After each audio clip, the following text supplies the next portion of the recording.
This is TOS TV, your digital first Pan-African network. I'm Adesu LC, and this is Africa Now. Ugandan politician and former presidential candidate Robert Kyagulanyi, popularly known as Bobi Wine, has been arrested in the capital, Kampala. He was arrested on Monday while leading a peaceful protest against the sudden disappearance and arrest of supporters from his party during and after the January election. Security forces released tear gas to disperse the crowds that was marching with the politicians. During a virtual address on Sunday, Bobi Wine asked the supporters to use the peaceful protest as a means to kick against what they believe was rigged and also to free missing supporters. Various newspapers from Uganda also tweeted pictures of Bobi Wine's arrest. Deliberate and widespread attack by soldiers has been launched against healthcare facilities in Tigray region of Ethiopia, according to charity organization MSF. According to the group, the soldiers visited more than 100 medical sites since December and found that only 13% function normally. The MSF also stated health centers in Tigray have looted or vandalized, and ambulances seized by armed groups were used to transport goods. Oliver Ben, the MSF's general director, said the attacks had a devastating effect on the people of Tigray, saying that health facilities and staff must be protected during armed conflict according to international humanitarian law. Citizens in Kenya are expressing their anger and crying out over the increase in fuel price announced on Sunday in the latest adjustment by the energy regulator. The price of fuel in the country is determined by a government authority which sets the maximum prices of each type of fuel. As the current cost of 122.81 shillings per litre of petrol in Nairobi, the landed cost is 49.84 shillings, with most of the other cost 57.33 shillings taken out by taxes and other levies. Some Kenyans are criticizing the government for the high amount of taxes and says the hike in fuel price contributes to a higher cost of living in the country since the economy depends largely on diesel for power generation and transport. Algerian President Abdelmadjid Tebboune went into talks with the Malian president who visited the country's capital, Algiers. The top agenda of the meeting between the two country presidents involved was on the process of peace and reconciliation agreement in Mali. Algeria has been making contributions over time in international efforts centered at restoring peace and settling financial crisis in Mali.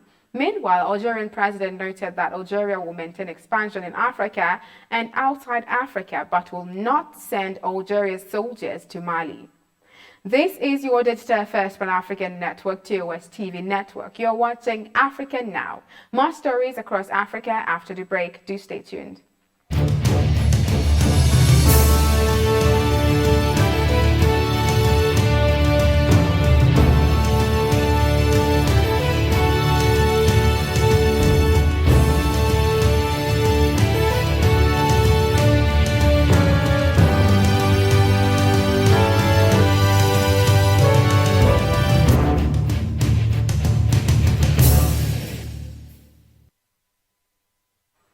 The COVID-19 death rate in Morocco now stands at 1.8%, while the recovery rate is at 97.3%. In the latest figure on Sunday, Morocco announced 305 new cases of COVID-19. This took the number of cases in the country to 488,937. The total number of recoveries from COVID-19 in Morocco increased to 475,849 after 392 more was added. New 5 cases of COVID-19 cases were recorded and took the total number of death cases in Morocco to 8,723.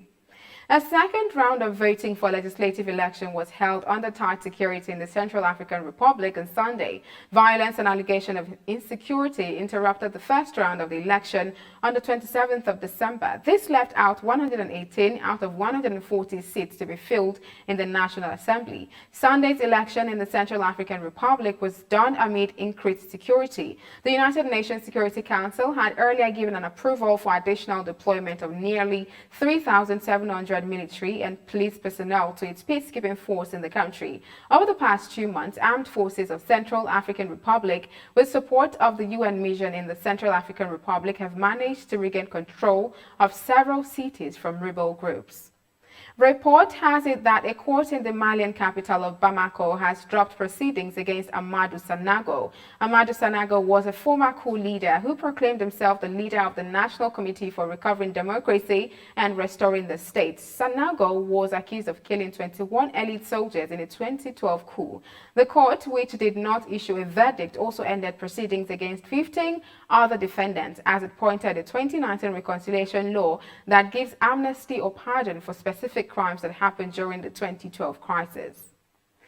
Thione Seck, one of Senegal's biggest music stars over the last 4 decades, died at the age of 66 in Dakar on Sunday. According to his lawyer, reports confirm the Senegalese singer died this morning at the Fan Hospital in Dakar.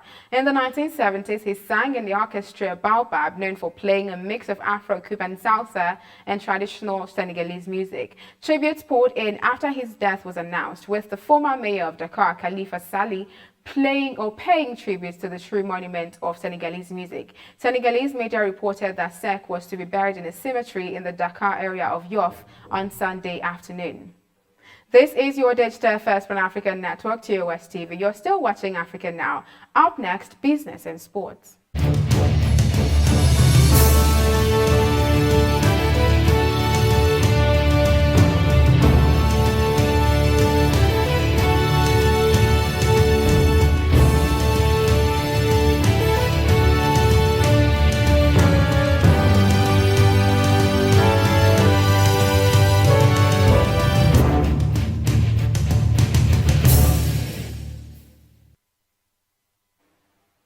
The weekly MOMBASA tea auction held on 8th, 9th and 10th March 2021 had 12.1 million kilograms of tea offered for sale. The tea auction recorded a decrease in prices, with a kilogram selling at an average price of $1.95 compared to $2.06 during the previous sale held in 1st, 2nd and 3rd March 2021, but increased from $1.93 for the same period last year. The amount on offer showed a decline from 13 million kilograms offered in the same period last year and from 12.3 million kilograms offered in the previous sale. Of all the tea offered for sale, 11 million kilograms were sold compared to 11.6 million kilograms sold in the same period last year and 11.2 million kilograms sold during the previous year's sale. The Zimbabwe Football Association leadership has expressed delight and joy over Patrick Motsepe's rise to become CAF president. The ZIFA leadership stated the rise backed up their decision to support the South African billionaire at a time when there was uncertainty as to where the wind would eventually blow. Motsepe, the 59-year-old mining magnate, who is believed to be Africa's 9th richest person, was the last man standing in the race for the CAF presidency when all his major opponents withdrew from the contest. FIFA President Gianni Infantino also urged the African continent to support Motsepe so as to unite various countries to better the leadership of the game. And that is Africa Now on your digital first Pan-African news network, TOS TV. For more updates, do visit our website at www.tostvnetwork.com. Also follow and like TOS TV Network on Facebook, Twitter and Instagram. And remember to subscribe on YouTube. Do stay with us and enjoy more programs on TOS TV Network. I am Adesu Alsui. Thank you for watching.